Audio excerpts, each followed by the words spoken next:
भारताला अत्यंत गंभीर परिस्थितीला तोंड द्यावं लागतं आखाती देशातल्या युद्धामुळे आणि सरकारकडून त्या संदर्भात ज्या अफवा पसरवल्या जात आहेत सरकारकडून अधिकृत ही सर्व काही हलवेल आहे. इंधनाची आणि गॅसची टंचाई म्हणजे एलपीजीची अजिबात पडणार नाही. भारत सर्व परिस्थितीशी तोंड द्यायला सक्षम आहे. कुठे सिलेंडरची कमतरता नाही. सिलेंडरचे भाव वाढणार नाहीत. या अफवा महाराष्ट्राचं आणि केंद्राचं सरकार पसरवत आहे. पण प्रधानमंत्री मोदी हे केरळ, पश्चिम बंगाल, तामिळनाडू अशा राज्यामध्ये प्रचारात अडकलेले आहेत आणि त्यांच्या प्रचाराच्या कोणत्याही भाषणामध्ये या विषयांचा उल्लेख नाही जो जीवनावश्यक आहे. त्यांच्या वतीने लोक बोलत आहेत. सिलेंडरसाठी रांगा लागलेल्या आहेत. 25-25 दिवस सिलेंडर मिळणार नाही असं आता चित्र आहे. अनऑर्गनाइज कामगार लेबर जो सगळ्यात जास्त हॉटेल इंडस्ट्रीमध्ये आहे ती हॉटेल इंडस्ट्री साधारण 40% बंद झाली. 40%. मुंबईसारख्या मोठ्या शहरामध्ये, जिल्ह्यामध्ये, तालुक्यामध्ये एलपीजी अभावी हॉटेल्स मधली हॉटेल्स बंद आहेत आणि 40% इंडस्ट्री बंद झाल्यामुळे तिथे परत रोजगाराचा प्रश्न निर्माण झाला. ह्या कोणत्याही विषयावर देवेंद्र फडणवीस राज्याचे मुख्यमंत्री, उपमुख्यमंत्री एकनाथ शिंदे, उपमुख्यमंत्री सुनेत्रा वहिनी पवार, देशाचे पंतप्रधान, गृहमंत्री एक शब्द बोलत नाहीये. लोकांनी काय करायचं?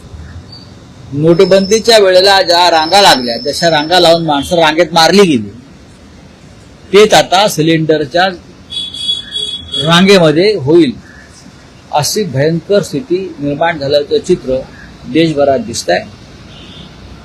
हे सरकार जनताविरोधी आहे आणि हे सरकार आंतरराष्ट्रीय बाजारामध्ये किंवा आंतरराष्ट्रीय राजकारणामध्ये संपूर्ण अपयशी ठरल्यामुळे आपल्या देशावर ती परिस्थिती ओढावलेली आहे. इराण हा भारताचा जुना मित्र आहे. पहिल्यांदा कसं होतं की आपल्या देशानं इराणशी संवाद केल्यानंतर भारतात 2 तेलवाहू जहाज संवाद झाला आहे असं अजून इराणकडून सांगितलं जात नाहीये अधिकृतपणे. भारताकडनं अफवा पसरवल्या जातात. खरं म्हणजे इराणशी संवाद होणं गरजेचं आहे.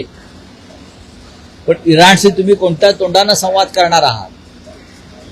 ज्या इराणचा सर्वोच्च नेता इस्रायलच्या हल्ल्यात मारला गेला त्याच्या संदर्भात देशाच्या प्रधानमंत्र्यांनी साधी शोक संवेदना व्यक्त केली नाही.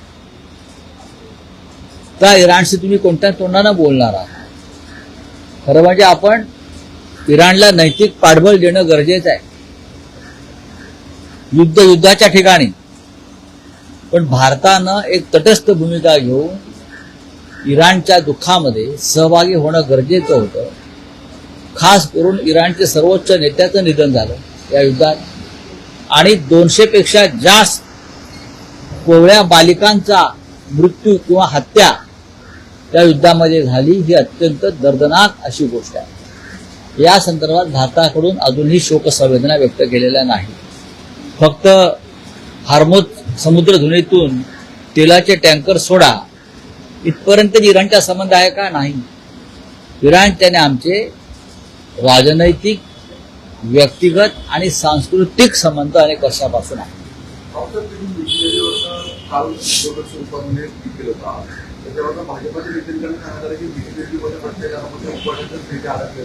म्हणून आम्ही गॅस काढून तुम्हाला देणार आहोत.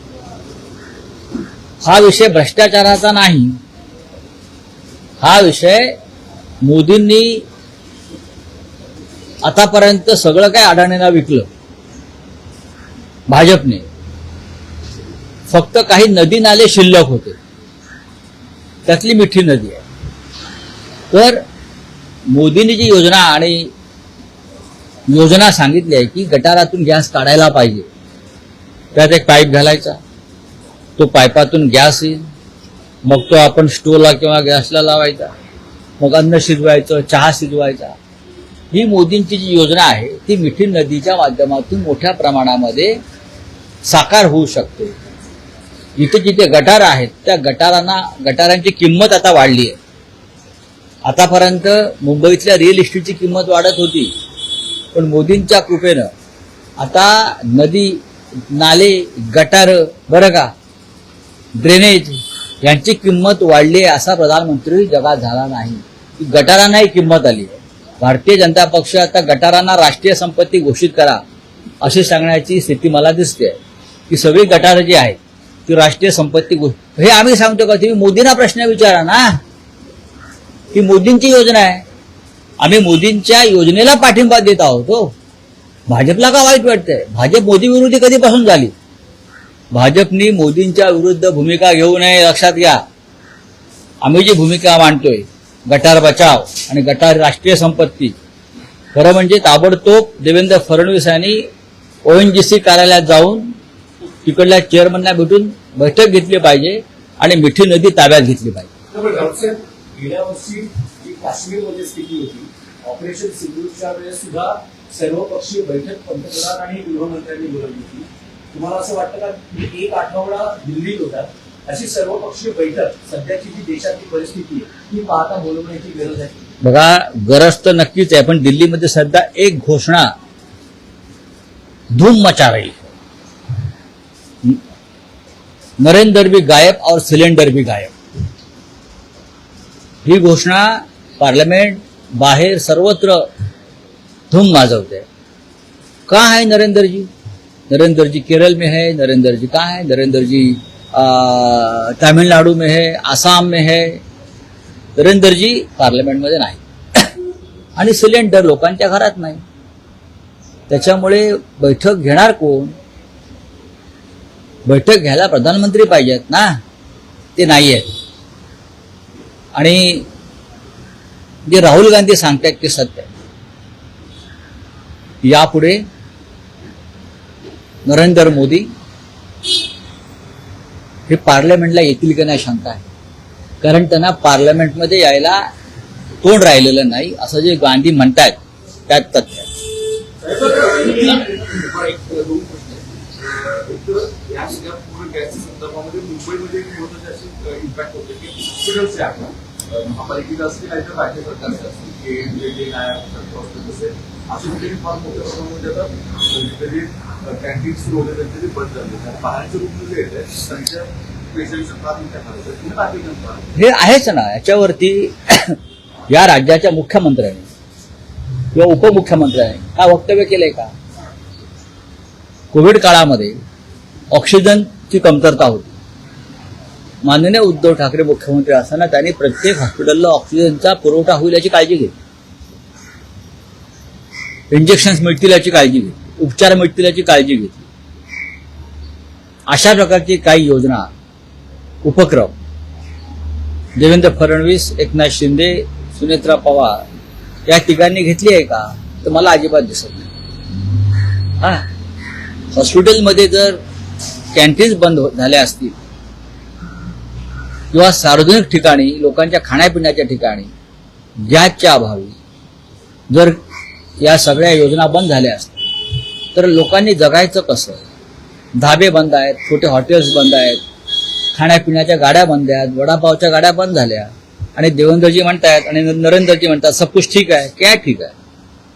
तुमच्या वर्षा बंगल्यावर ठीक असेल, वर्षा बंगल्यावर जर एखादा गटार असेल त्यातून तुम्ही गॅस काढला असेल, पण ती यंत्रणा ते पाईप तुम्ही जनतेलाही द्या गॅस काढण्याचे ना, दिले पाहिजे. एकनाथ शिंदे ठाण्यातून गॅस काढत असतील,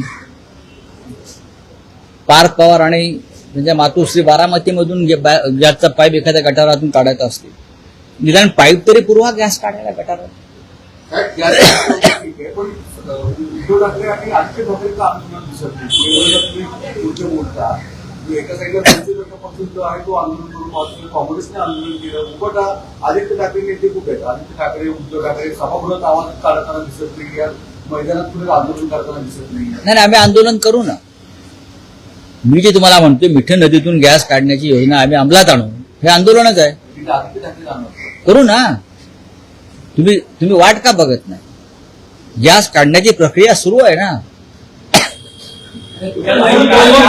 विधानसभेमध्ये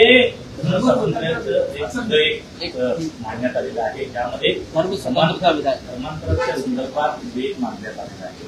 त्या संदर्भात त्याबरोबर प्रत्येकाला जीवनावश्यक वस्तूमध्ये सिलेंडर सुद्धा मिळेल असं उद्या विधेयक मांडलं पाहिजे. लोगों के घरों से सिलेंडर गायब है, लेकिन सरकार सदन में ये कह रही है कि विपक्ष भ्रम फैला रहा है, पेट्रोल डीजल और गैस की कोई कमी नहीं है. मेरे पत्नी को 2 दिन से सिलेंडर नहीं मिल रहा है. मेरे पत्नी को मेरे घर में तुमच्या घरी सध्या सिलेंडर नाही आहे. महानगर गॅसचं येत आहे, पण आम्हाला सिलेंडर पण लागते एखादं. आता म्हणजे पाईप गॅस फळ आहे. पण सिलेंडरची गरज लागतेच ना कुठेतरी अख्ख्या घरामध्ये. सकाळपासून मला 60 ते 70 लोक भेटले निघताना की सिलेंडर कुठून मिळवायचं. ही परिस्थिती आहे देशभरामध्ये. काय भ्रम फैला होता है? आप मुझे बताइए उसमें भ्रम क्या है? दिल्ली में पार्लियामेंट में एक घोषणा धूम मचा रही है. मैंने कहा कि नरेंद्र भी गायब और सिलेंडर भी गायब. उसका जवाब देना चाहिए नरेंद्र जी ने कि मैं गायब नहीं हूं, मैं सिलेंडर की खोज में हूं, मैं नाले और गटार ढूंढ रहा हूं. गटार से कैसा गैस का प्रोजेक्ट बना सकूं उसके बारे में मेरी गौतम अडानी के साथ मीटिंग चल रही है. गौतम अडानी अब गटार में भी इन्वेस्टमेंट करेंगे और ये जो सब गटार है वो भी हम अडानी जी को दे देंगे. सब कुछ दिया तो गटार भी दे देंगे ना. क्या भ्रम है भाई?